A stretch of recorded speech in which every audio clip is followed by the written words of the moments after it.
So around 300 million years before humans, roamed the Earth, there was a volcanic Earth that had a large number of humanoid species that were known as cryptids. Now these cryptids connected through symbiotic relationships, and they had brains which helped them communicate, kind of telepathically. Due to the large amount of cryptids there were, they separated into smaller colonies to have better protection. Now, cryptids sourced their own power and had self-induced ferments that stimulated their cold-blooded metabolism and were able to regenerate by relying on geothermal heat rather than the heat from the sun. However, cryptids' power could not be compared to the masters that they served, and these people, or these creatures, were known as the ancestors. The ancestors were incredibly strong. Although they had, fragile bodies, they were able to levitate and create gravimetric fields to protect themselves. The ancestors had a psychokinetic gland in their brain that allowed them to grab biometric energy found in the dead and alive organisms in order to produce a thermoblast that could end all life within its radius. Now, because these ancestors had this enormous power, they were able to achieve dominance over the cryptids. The ancestors watched over many geothermal reactors, and these reactors were basically under each colony to make sure that they all survived. The reactors, also known as arcs, got heat from active volcanoes that each colony occupied. Each volcano was protected by gravimetric force fields by obsidian structures, which were coded with their language and codes named obelisks. To have a final act of great defense, an aquatic guardian was created to protect all colonies. They were able to travel across Earth, beneath the seas, and answer any problems that came about. And after 5,000 years, a new life would emerge. This would obviously be humans. The ancestors were able to take control of around a dozen humans and made them capable of taking a mimetic virus. This allowed them to observe and wait, so they could wake the arcs in order to reclaim the planet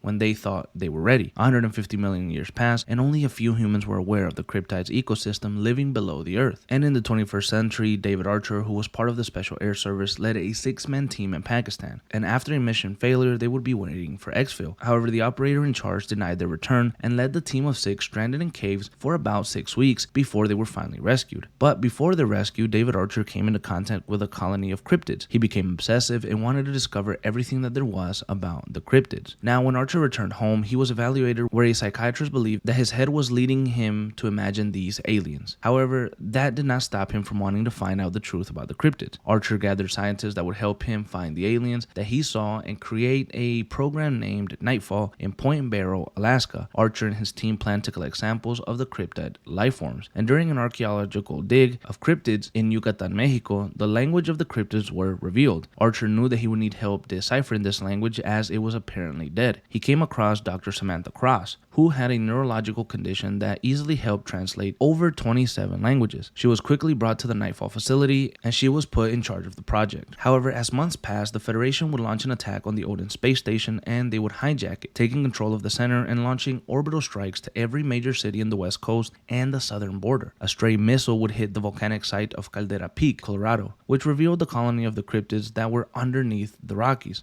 The ancestors saw that there was a huge conflict now between the cryptids and the United States. They commanded the cryptid colony to kill all in the town of Colorado. This led the military to think that the mass murder was a mysterious virus. This section was now under quarantine, so they sent out a SIF team, which was basically a squad of rapid reaction force to investigate the site. However, the squad would disappear, and they would brand whatever attacked the squad as a new breed of aliens. To ensure that the outbreak would be contained, the task force was sent to exterminate the cryptids with a nuclear explosion authorized by the president. This would be under the command of the Defense Intelligence Agency General Godfather Castle. As the operation was beginning, the rumors of an alien threat were presented to the Nightfall program. This made David Archer investigate Caldera Peak himself. At the site of the missile impact, he and his men saw a large group of cryptids and one of the protective obelisks. They smuggled them all out of Point Barrow to conduct their own research. Nightfall now looked over the newfound data, giving the task force Spectre time to eradicate the cryptids using an automated drill to target the fungal colonies in order to obliterate the remaining creatures with nuclear strikes. With the mission complete and the Ark unknowingly destroyed, the government assumed all threat was done and now focused on the Federation and their war. However, Nightfall began using the recovered specimens from the Colorado site and bred cryptid species to allow for experimentation. The scientists of the Nightfall program discovered that the cryptids originated from Earth, including the xenobiology and biological interactions with Archer used to genetically hatch a cryptid that could produce produce more specimens for research. He would also produce the toxic biolum used by cryptid scorpions to produce projectile-based weapons, like a Venom X. Now, Dr. Samantha Cross began to have some hesitations, making her question what her employer David Archer was hiding and the benefit of Nightfall's work. Archer began to contact someone known as Contact 28 due to him needing to locate the remaining colonies and their arcs worldwide. Archer planned to negotiate Nightfall's weaponry and live specimens to Contact 28's forces in exchange for a ship and a crew, knowing he'd be betraying his own country. But before anything was finalized, Samantha Cross gave into her distrust and breached the point of Archer's classified location to the government, which basically jeopardized his future plans. Archer and Samantha Cross' sudden resurface became a red flag to the DIA, and with NSA deeming Archer a terrorist, and this provoked General Castle to look into Nightfall and its co-conspirators. Now, Cross grew close to the final decryptions of the obelisk. However, she began to suffer from the mimetic virus encoded in her brain. She received commands sent to the cryptids by the ancestors, which soon converted her to a hypnotic spy of sorts. Now, not knowing that she is an agent of the cryptid commanders, she was taught to harness her telepathic abilities and later breach Nightfall's hatchery. This caused an outbreak that killed 127 of the program's employees. Cross was scared for her own sanity, and being unaware of her actions, she decided to shelter herself in the facility's research lab. The cryptids refused to harm her due to her being able to relay commands for the masters. Archer, wanting to keep his research alive, begged to evacuate the now overrun facility. Archer and Cross were the only few survivors of the Nightfall outbreak, and the government will prepare to contain the second cryptid attack, but David Archer vowed to kill Samantha Cross and continue with his research on his own. Now, on October 30th, over 3 months after the Colorado incident, General Castle commanded the CIF team to go to the Nightfall facility in order to contain the second outbreak, kill Samantha Cross, and also kill or capture David Archer. Upon breaching the research lab, though, Cross finally finished Obselix's translation and prepared her suicide to ensure that Archer never knew of the device's true nature. Unfortunately, she was subdued and captured by David Archer, who escaped with the surviving Nightfall scientists into the Alaskan frontier. Good morning. How do you feel, Dr. Cross? Like I'm gonna throw up. That's just seasickness. What? Where am I? Please don't try to move. The implants are still bonding. What are you talking about? What did you do to me? Welcome aboard, Doctor. Let's get to work, shall we? No! No!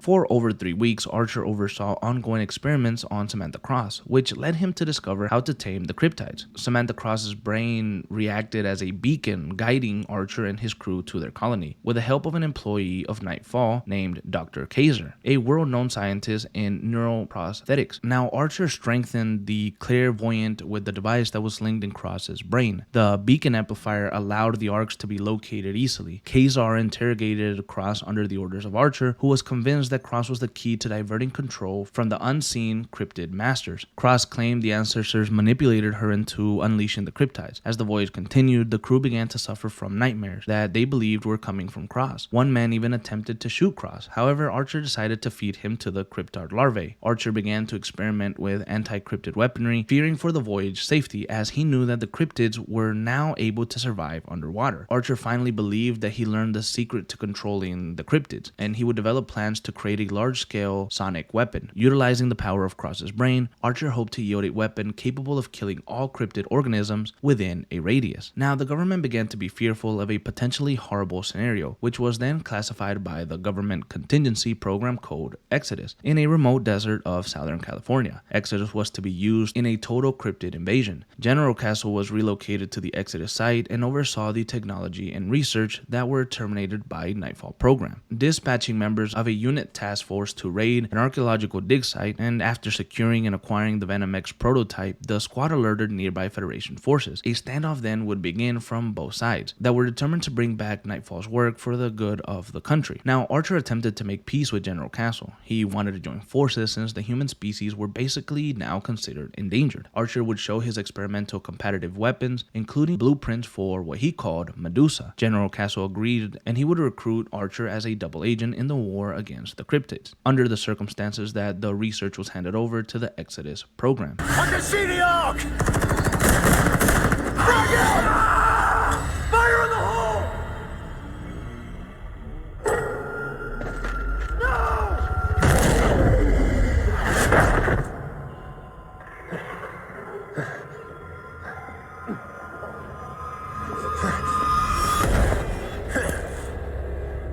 The poison is lethal. No. None of this is real. Then this shouldn't hurt.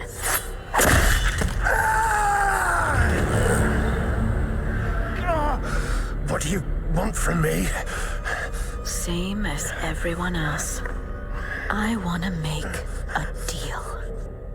Cross and Archer would form a fragile alliance, and after amputating his infected hand, she gave him and his surviving soldiers guidance to the Ark in exchange for a safe passage off the island. And after learning the survival of the cryptid endgame, General Castle told Archer to bring Samantha Cross back alive. Archer was still angry, however, at Cross for the betrayal in Nightfall and became determined to gain vengeance.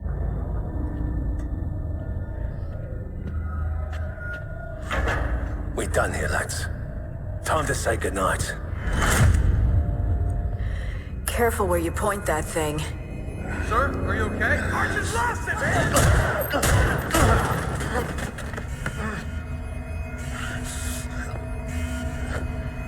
You wouldn't want to hurt yourself.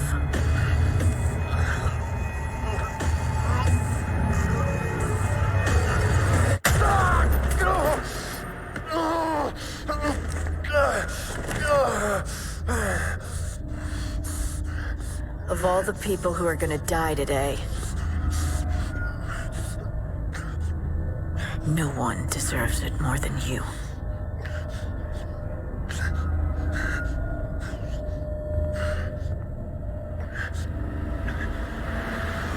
After Archer's mysterious loss of contact, General Castle denied the president's request of a nuclear strike on the colonies. He sent the CIF team to dispatch and retrieve the Cortex to finish the job, using a cipher prototype optical scanner molded after cross-translation software to decrypt obelisks. The squad forced deeper into the colony. With the help of the Cortex, the CIF team successfully accomplished the task and immediately evacuated the island, leaving Archer for dead. Now, with the Cortex in hand, the CIF Team 1 boarded the Arclight Osprey alongside Samantha Cross, and they prepared to meet the general while the nuclear MIRV destroyed the Boss Pyramid. As the team came closer to the Exodus launch site, General Castle launched a nuclear response code named Scorched Earth, knowing that the outbreak was basically inevitable. With the president's okay, the nuclear strike struck around the globe. The ancestors attempted to regain control of the sleeper agent, provoking Samantha to steal the kinetic gland. So Samantha would disappear with the Cortex and leave the CIF Team 1 in the middle of the outbreak. The general lost contact with the Arclight and watched closely as the military centers fought with the cryptids. 3 months later, the CIF Team 1 was finally recovered, receiving orders from General Castle to restore the facility power's grid and activate Medusa, capable of wiping out every cryptid within a 3-mile radius, and finally granting Exodus a safe passage to Earth's orbit refuge in midst of operation. Cross regained contact with the surviving program personnel, while ancestors channeled a broadcast to the general as Archer in a final attempt to destroy the allegiance with Cross. With the power grid back, Samantha revealed herself and the Cortex, reasoning that the CIF Team 1 needed to sacrifice themselves to activate the weapon and give the world a chance to overcome Extinction.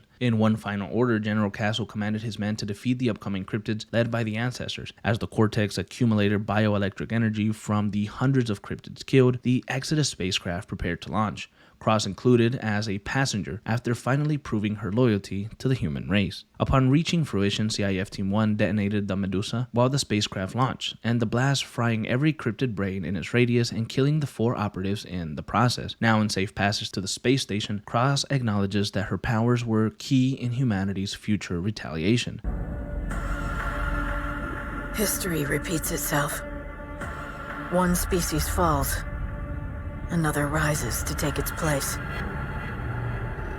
Countless lives were sacrificed so that a chosen few might be saved. They believed my power could make the difference between survival and extinction. They were right.